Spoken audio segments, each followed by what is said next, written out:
Hello dear students. In this video, we will see some more programs by using control structures. The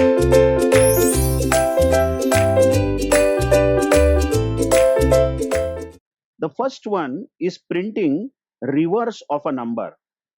What is our aim is when the program runs, user should be asked to enter some number. Let's say user enters the number as 18 and hits enter. Then the output should be 81, reverse of this number entered.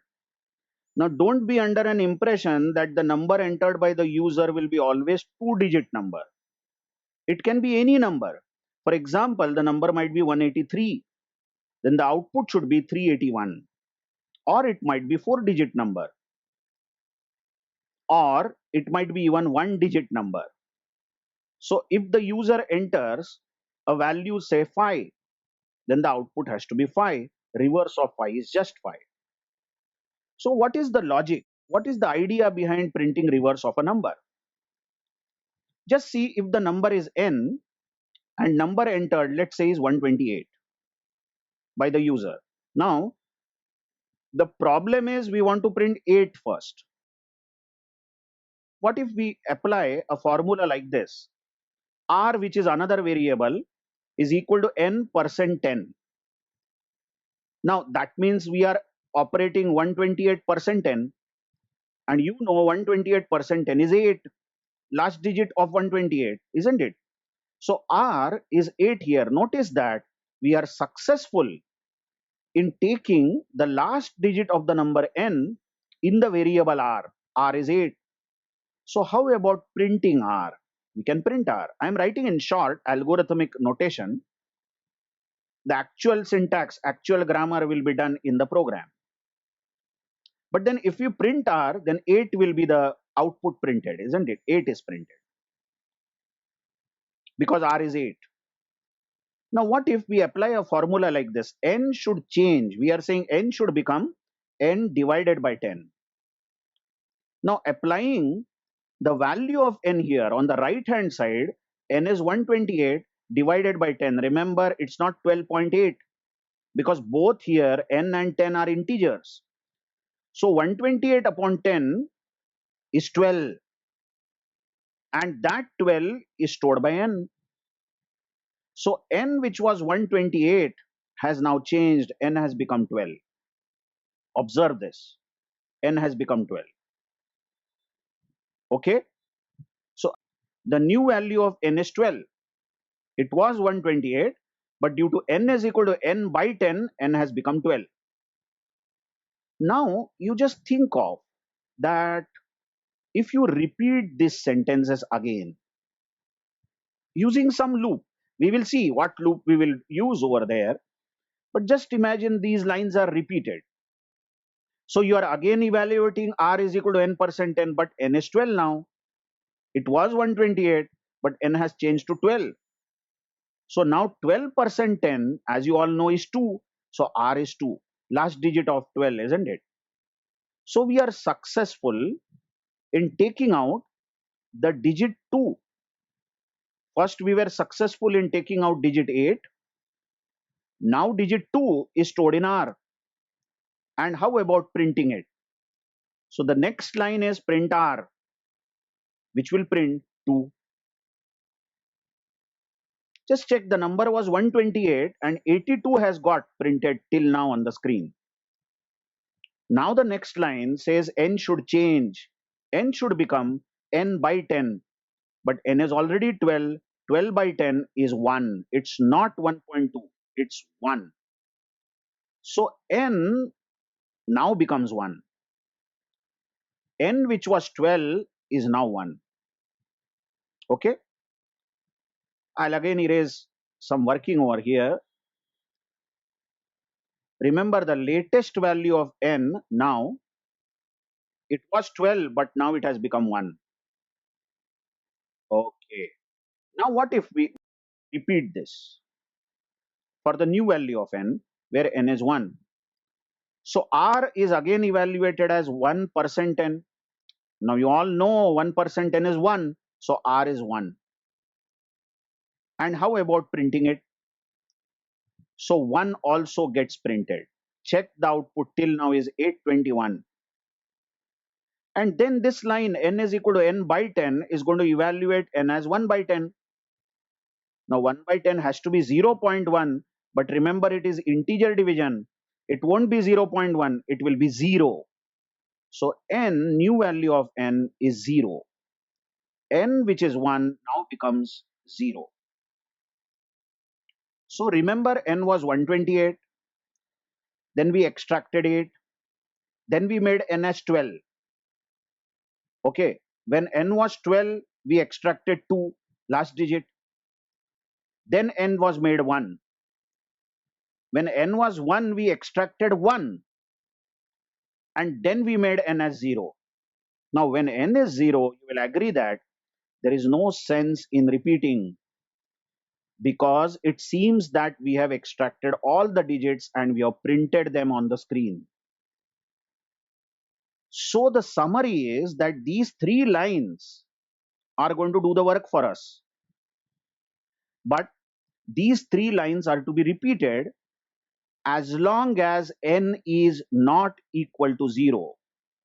When n becomes 0, this loop should stop. Or you can say as long as n is greater than 0. Isn't it? Whatever. But when n becomes 0, the loop should stop. So what is the loop then? How do you write the loop? You know, even while speaking, we will say while n is greater than 0, as long as n is greater than 0. So the best loop we can write here is while n is greater than 0. While this is true, brace open, brace close. Keep repeating these lines. Isn't it so? And when n becomes 0, 0 greater than 0 is false. So the loop will break and next line will run. That is what is exactly written over here. Now the grammar was already explained. You can see that the code written over here for reversing a number, n is the number, r is the remainder. We ask the operator to enter the number, and as long as n is positive, greater than 0, take the last digit. This is the line which takes out the last digit from n, and we print that digit. R is the digit. And then n is equal to n by 10 is supposed to strip off the last digit. Just check. If n is 128, what will n is equal to n by 10 do? This is 128 upon 10. So the new value of n will be 12. Just observe, we are stripping out the last digit. So this line is supposed to cut the last digit from the number, and this line is supposed to find out what is the last digit so that we can print the last digit. I hope you have understood. You can just dry run on paper. You can run it with some example like what if n is 106? What is n? If n is 106, first time the loop is true because 106 is greater than 0. So r evaluated, check this line, is 106% 10, correct? Which is 6. So r is 6. So the next line printf will print 6. But then n becomes n by 10. If n becomes n by 10, it is 106 by 10. 106 by 10 is 10. So new value of n is now 10. Okay. Now imagine that you are going back to while and rechecking the condition. The condition now is n still greater than 0? It is. Give me some time again. It is. N is greater than 0, isn't it? Because n is 10 and 10 is greater than 0. So hence, when the loop repeats, r becomes n% 10, but the new value of n is 10. So 10% 10 and 10% 10 is 0. So r is 0. So the next line here prints r, that is 0, and then n becomes n by 10. If n becomes n by 10, then n becomes 10 by 10 because new value of n was 10. So n becomes 1. 10 by 10 is 1. So remember, now the value of n is 1. If the value of n is 1, still the loop will repeat, isn't it? Just let me clean a few things. Still the loop will repeat because n is 1 and 1 is greater than 0. So now the line r is equal to 1% n is going to evaluate r as 1 and 1 will be printed. But now this line n is equal to 1 by 10, 1 by 10 is 0. So n becomes 0 finally. When n becomes 0, next time this loop is not going to repeat because 0 greater than 0 is false. So the number was 106. First r became 6. We printed 6. But then n became 10. We stripped off this digit. Next time r became 0, last digit of 10. And n became 1. We stripped off this 0. And next time r became 1, last digit of this number 1. And n became 0. When n becomes 0, we stop. So this is how you print reverse of a number. I hope you have understood. Next problem is also printing reverse of a number. But then what is this program doing, This program is actually constructing reverse of a number. Please try to understand. In the previous problem, we printed reverse of 128. But how? We actually fooled the user by first printing 8, then printing 2, then printing 1. But what if a number n is given as 128 and our program should actually construct a new number which will be 821? Let's call it as rev. Some variable rev should store 821, reverse of this, and then we will print the value of rev, which is 821. That is what is done. Again, this problem also prints reverse of a number, but it actually constructs the reverse. So you can see that the logic is same. But here, apart from n and r, we have got one more variable rev, as you see, which is 0 initially. And we are asking operator to enter the value of n. Let's say value of n entered is 128. Now this while will repeat because 128 is positive, greater than 0. So the line r is equal to n% is going to compute r as 8, last digit. Correct? Now solve this line with me. Rev becomes rev into 10. So rev becomes 0 into 10 because come on, rev is currently 0. So 0 into 10 plus r, and notice r is currently 8. So rev becomes 8. The new value of rev is 8. And now solve this line with b. N is equal to n by 10. So n becomes 128 upon 10. As you all know, n will become 12. So the new value of n is 12. Okay. Now, during the next repetition, n is still greater than 0 because notice n is 12. So r becomes 12% 10. 12% 10 is 2, last digit. R is 2 now. And now you solve this line with me. Rev is equal to rev into 10. But rev is already 8. So this is 8 into 10 plus r. Notice r is this time 2. So rev becomes 82. The new value of reverse is 82. Remember the number was 128. Hello, remember number was 128. Now reverse is 82. And now you solve the next line. N is equal to n by 10. But n is already 12. 12 by 10 is 1. So n is 1. So the new value of n is 1. Okay. So now let's go back to while. And while will repeat, obviously. Because n is 1 and 1 is greater than 0.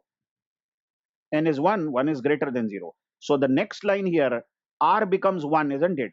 1% n. Now if you solve this line, rev becomes rev into 10, but rev is already 82.